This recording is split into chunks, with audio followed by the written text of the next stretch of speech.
Stand by this faith. Work for it. Sacrifice for it. There is nothing in all the world so important as to be loyal to this faith which has placed before us the loftiest ideals, which has comforted us in sorrow, strengthened us for noble duty, and made the world beautiful. Do not demand immediate results, but rejoice that we are worthy to be entrusted with this great message, that you are strong enough to work for a great true principle without counting the cost. Go on ever finding new applications of these truths and new enjoyments in their contemplation, always trusting in the one God which ever lives and loves. The words of Olympia Brown. When she wrote these words in the early 1900s, standing by this faith was no easy thing to do. She had lived through the Civil War, working with abolitionists. The United States was anything but united. She stood with the fight for women's rights to vote. And the women she loved were regularly jailed and beaten for daring to demand equality. She stood in the freezing rain in front of the White House, demanding that she be an equal citizen. Time after time after time. And then she heard the call to ministry, for which she was mocked, and as politely but firmly discouraged as seminary after seminary after seminary turned down her applications, including the Unitarian School at Meadville. They said it would be too great an experiment to admit a woman. Oberlin said she could study, but she could not take part in any public worship or exercise. Finally, in 1861, the Universalist Divinity School at St. Lawrence offered her admission, though the school's president added that he did not think women were called to ministry, and he made it as difficult as possible for her. Stand by this faith, she declared, as she proved her detractors wrong. Stand by this faith, she insisted, after her family and friends advised she could not be both married and a minister, though all her male counterparts were. Stand by this faith, she declared, though after the birth of her first child, while she was on maternity leave, the congregation she served at the time tried to terminate her ministry. Stand by this faith, she proclaimed, though the congregations she were offered were, in her words, most often run down or comatose. Because all the prosperous congregations were occupied by men and looking for yet younger men to take their place. She considered it her mission, again in her words, to take some place that had been abandoned by others and make something of it. Stand by this faith, she said. And she did it well. So when we bring her words into our midst, they are not some grandiose proclamation of a starry-eyed idealist with no sense of how wretched the world can be. No, here are her words of a deeply rooted realist who nonetheless would not let the hardships before her stop her quest for a world more just and a religious community more committed to making it so. Stand by this faith, she implored. Work for it. Sacrifice for it. There is nothing in the world so important as to be loyal to this faith which has placed before us the loftiest ideals, which has comforted us in sorrow and strengthened us for noble duty and made the world beautiful. Olympia Brown preached these words in her very last sermon, which was delivered soon after the 19th Amendment was passed in 1919. And she had voted in her very first presidential election in 1920. This was her last sermon. She was 85.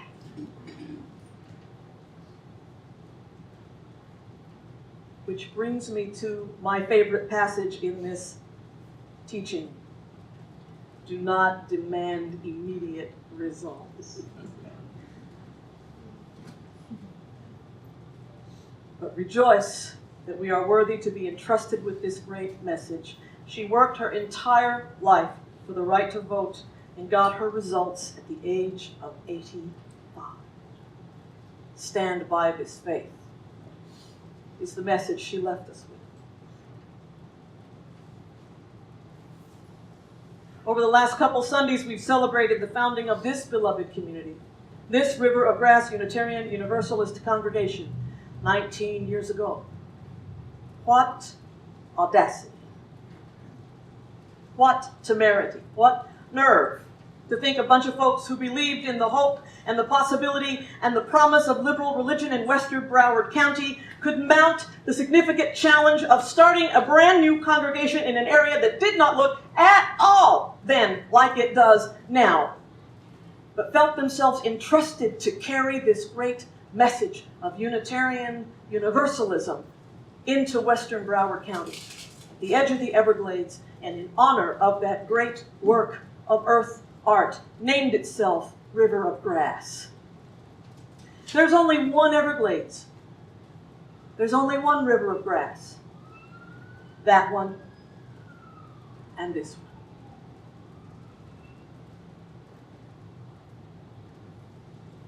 There were some seemingly immediate results, so great was the joy of planting this congregation and beginning to watch it grow, even as it moved building to building and operated out of a box because it did not have a home yet.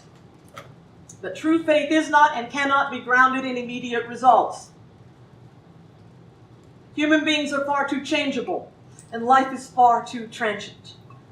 True religious community is rooted in the long haul of growing and changing and learning and struggling and trying and failing and trying again in beloved community, especially one that is committed to the practice of messy democracy, bound by covenant, determined to honor the worth and dignity of all persons, however much we might disagree, and inspired with the knowledge that we are entrusted with this faith in a time the world needs it more than ever.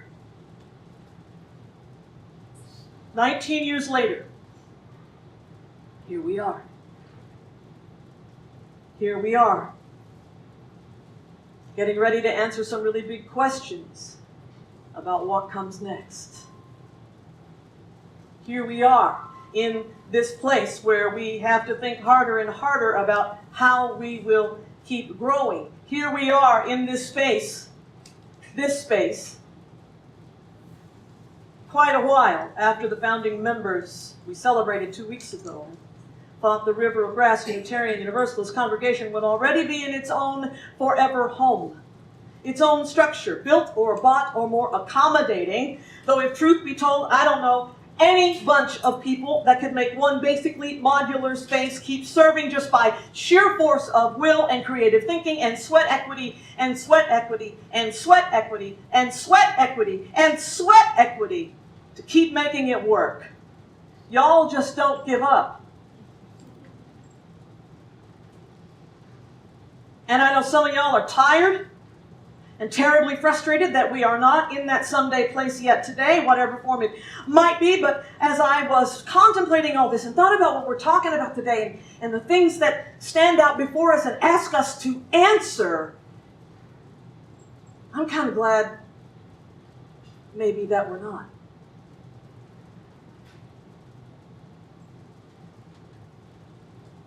Wait, what?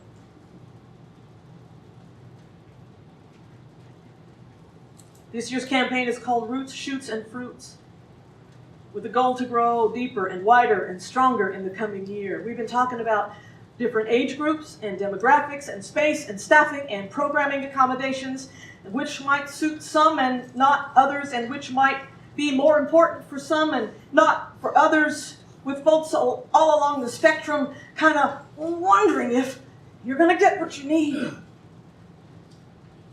As if as if there's only so much to go around. As if it's a zero-sum game. And if somebody here wins, then somebody here has to lose. That's scarcity thinking.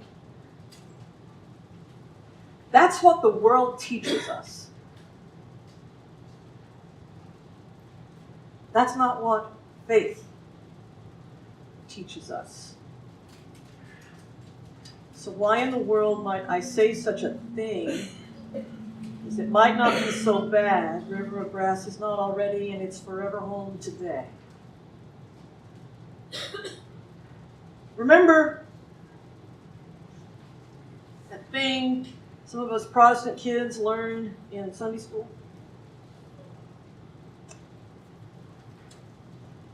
Here's the church. Here's the steeple. Open the door. There's the people. Right? Wrong. This is not the congregation. This is the building. This is the congregation. And this congregation has already proved that the people can be here, and the people can be here, and the people can be here, and the people can be here, and the people can come back over here, and still be the congregation. I have a colleague I admire very much. She serves an historic congregation in the Boston area. They are in a 300-year-old building.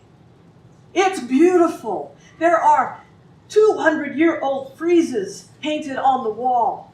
I preached there. The pulpit is this mahogany thing, like an original tree trunk. And it's way up there, so you have to climb way up there, and the people are way down here. And I don't like preaching that way. But it's a gorgeous building. But here's the problem. Those folks are having trouble realizing that they think that building is their roots. They're stuck in, here's the church, here's the steeple, there's the people. We're trying to prove this is just a building. This is who we are. Now, she serves them well, and they are learning.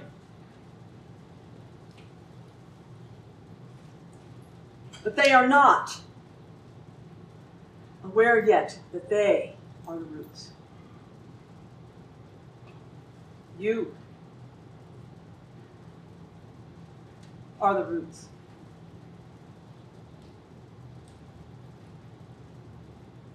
We are only here today by virtue of the roots in you. The ones who planted this congregation 19 years ago and are still here, and the ones who've been both here and on the planet long enough to be firmly embedded in the bedrock of faith and in reason, in Unitarian Universalism and in this congregation, followed by those who heard this congregation's call and came to take up its mission for their own. These are our roots. It's not a place, it's a people. Our roots are in you. Your love for this great message with which you have been entrusted, which carried before you and will carry on after. None of us is here. The roots of this place are in your love for that faith, for one another. Now, what about our shoots? Consider the tree of life that Britt has so abundantly represented in our artwork this morning in our PowerPoint. Any keeper of trees will tell us it's not enough for a tree to have deep roots. If those roots aren't sending nourishment up through the branches, there will be no tender shoots. There will be no new leaves to gather the energy of the sun to keep the tree growing and alive, and finally no fruits to feed earth dwellers or fall as seed for the next generation. Without both healthy roots and new shoots, the tree will die. That is the truth of life in the natural world. And that is the truth of life in religious community. It is possible. It is essential to nurture both the roots and the shoots if we are to bear fruit.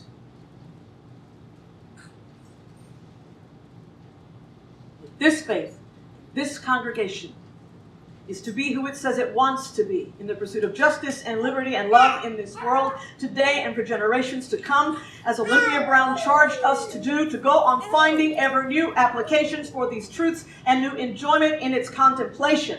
Rejoice, Olympia Brown said, that you are strong enough to work for a great true principle. And then she said, without counting the cost, and this is where I separate from Olympia Brown. No, I don't separate. We don't separate when we disagree, not around here.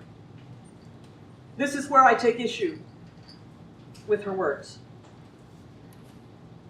I say not that we are strong enough to work for this great true principle without counting the cost.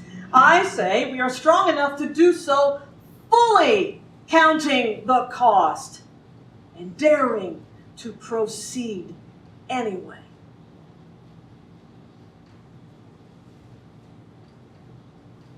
Putting in our sweat and our tears and our efforts and our ingenuity and our money, and realizing it is up to us to grow it all deeper and wider and stronger with everything we've got.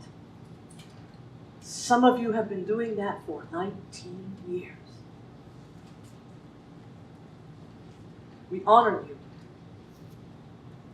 and we call you blessed. Some of you have taken up the oars more recently. Or maybe you just got here. Or maybe you have youngins. And no matter the number of your years, you're yearning for a place to grow, and religious community blesses us by your very presence. Our roots hold us fast. Our shoots help us grow anew. The great theologian Reinhold Niebuhr said, we should never undertake anything we can finish in our lifetime.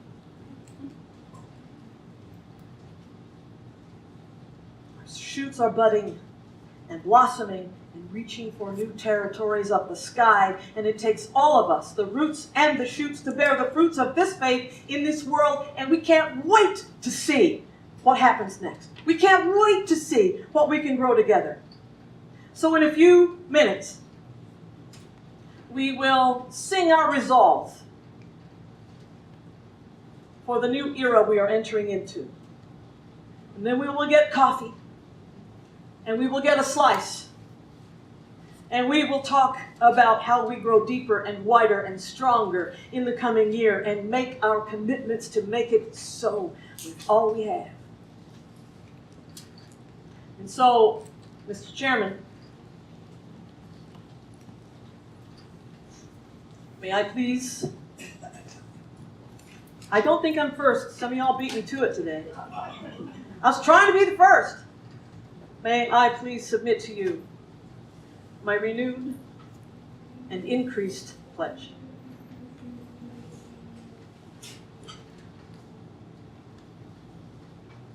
You know I will never ask you to do something I won't do. And if you ever think that maybe you've caught me doing that, please call me to task. My intention is to never ask you to do anything that I myself will not do. Okay, I won't get on the roof.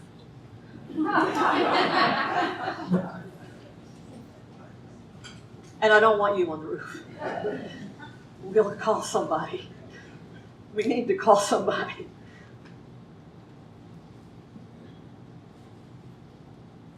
You should know, in full disclosure, that I increased my pledge by 10% this year. I did that because I love you, and I believe in putting my money where my heart is. And I will ask you to search your own heart for the possibility of doing the same. That together we might feed our roots and sprout our shoots and bear our fruits, not just for today, but for generations to come. Because this place was here when you needed it. This place was here when I needed it. And I want to be sure it's here when I'm gone and somebody else needs it. Stand by this faith. Work for it. Sacrifice for it. There is nothing in the world so important as to be loyal to this faith which has placed before us the loftiest ideals, which has comforted us in sorrow, strengthened us for noble duty, and made the world beautiful. Do not demand immediate results, but rejoice that we are worthy to be entrusted with this great message, that we are strong enough to work for a great, true principle, knowing full well its cost, and finding forever new applications of its truths. I am headed for that land. I want you to come with me. Come and go with me to that land. Come and go with me to that land. Come and go with me to that land where I'm